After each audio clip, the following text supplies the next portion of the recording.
Laymen's evangelical fellowship స్థాపకులు ఎన్ దానియేల్ గారు 63వ సంవత్సరం జనవరి 20వ తేదీన చేసిన ప్రసంగము.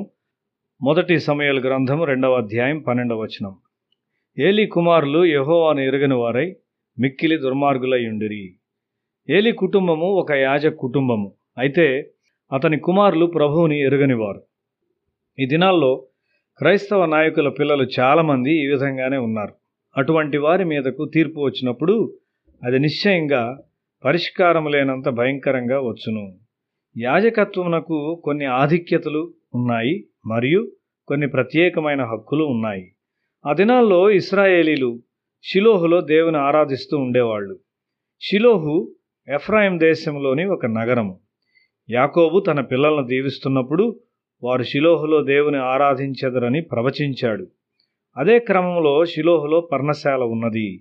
ప్రజలు వారి యాగములు అర్పణలు అర్పించుటకు అక్కడికి వస్తూ ఉండేవాళ్ళు. చాలా క్రైస్తవ కుటుంబాల్లో పిల్లలు దేవుని ఎరుగని వారుగా ఉన్నారు. అటువంటి పరిస్థితుల్లో వారు ప్రమాదమునకు గురవుతూ ఉన్నారు. ఏదో ఒక విధముగా తన కుమారుల ద్వారా యాజక ధర్మము కొనసాగుచున్నందుకు ఏలీ సంతృప్తి చెందాడు. వారి భక్తిని పరీక్షించకపోవుట ఏలీ విషయంలో ఘోరమైన నిర్లక్ష్యత అయి ఉన్నది. ఒక తండ్రి స్వయంగా కుమారుని లేక కుమార్తెను గుంటలో వేసినట్లయితే అతని భక్తిని గూర్చి నీవేమని ఆలోచిస్తావు? తన మట్టుకు తాను మంచివాడే కానీ అతని మంచితనము తన కుమారులను దేవుని యొద్దకు నడిపించలేదు. వారికి ఇష్టం వచ్చిన విధంగా వారు చేశారు. ప్రజలు మాంసం వండుచూ ఉండగా అందులోని శ్రేష్టమైన భాగాన్ని బలవంతంగా వారు తీసుకున్నారు. వారి ప్రవర్తనతో ప్రజలు విసుగు చెంది షిలోహులోని దేవునికి అర్పణ తెచ్చుటకు ఇష్టం లేని వారయ్యారు. ఒక స్థలంలో ప్రజలు దేవునికి అర్పించుటలో మందగించుట నేను చూచాను. ఎందుకు అని నేను వారిని అడిగాను.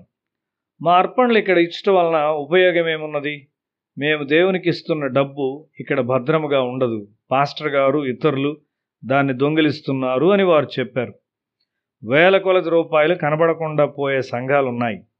మా సంఘమునకు కోశాధికారిగా నేను చాలా కాలం పనిచేశాను.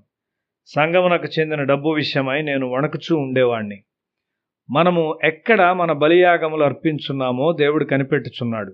మొదట ఏలీ కుమారులు అర్పించబడిన మాంసాన్ని దొంగిలించారు. దేవుడు బాధపడినాడు. తరువాత అక్కడికి వచ్చిన స్త్రీలతో వారు పాపములో పడిపోయారు.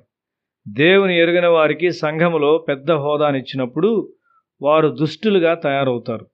ఒకడు వేదాంత కళాశాలకు వెళ్ళవచ్చు, కానీ మార్పు చెందకుండా ఆ విద్య ఉపయోగపడదు. మార్పు చెందుట మొదటి మెట్టు. తరువాత నీ శరీరాన్ని, నాలుకను నీ అదుపులో ఉంచుకొనవలసి ఉన్నావు. నీ కన్నులు తప్పక పరిశుద్ధపరచబడాలి. ఇతరులను గూర్చి చెడ్డ విషయాలను విను నీ చెవులు మారి పరిశుద్ధపరచబడాలి. కోపగించు నీ స్వభావము తప్పక తగ్గించుకొని లోబడాలి. నేను విద్యార్థిగా ఉన్నప్పుడు దేవుడు నాకు శిక్షణ ఇచ్చాడు. ఎక్కువగా మాట్లాడవద్దని నాతో చెప్పాడు. నా చెంపను నేను కొట్టుకొని నన్ను నేను శిక్షించుకొనవచ్చును గాని అది అంతగా సహాయము చేయదు. అట్లు చేయుటకు నేను ప్రయత్నించాను కూడా, కానీ ఫలితం లేదు. నేను విధేయత కొరకు ప్రార్థించుట ప్రారంభించాను. భోజనశాలలో విద్యార్థులు ఎక్కువగా మాట్లాడుటలో ఉండునప్పుడు ఎక్కువ నిశ్శబ్దంగా ఉండుట నేను అభ్యాసం చేసుకున్నాను. రెండవసారి వడ్డించండి అని అడుగుటకు కూడా నా నోరు తెరవలేదు. ఇంతకుముందు కంటే నేను తక్కువ తింటున్నానని నా స్నేహితులు గమనించి నాకు చాలినంత వడ్డించబడినట్లు వారు చూచేవారు. తరువాత నేను తిను ఆహార విషయంలో మితముగా ఉండుటకు దేవుని క్రమశిక్షణ పొడిగించబడింది. యాజకత్వము కొరకైన శిక్షణకు అన్ని విషయాల్లో ఆత్మనిగ్రహం అవసరమై ఉన్నది. భక్తిహీనులైన మనుష్యులు అధికముగా తినినప్పుడు వారు దుష్టులుగా తయారవుతారు.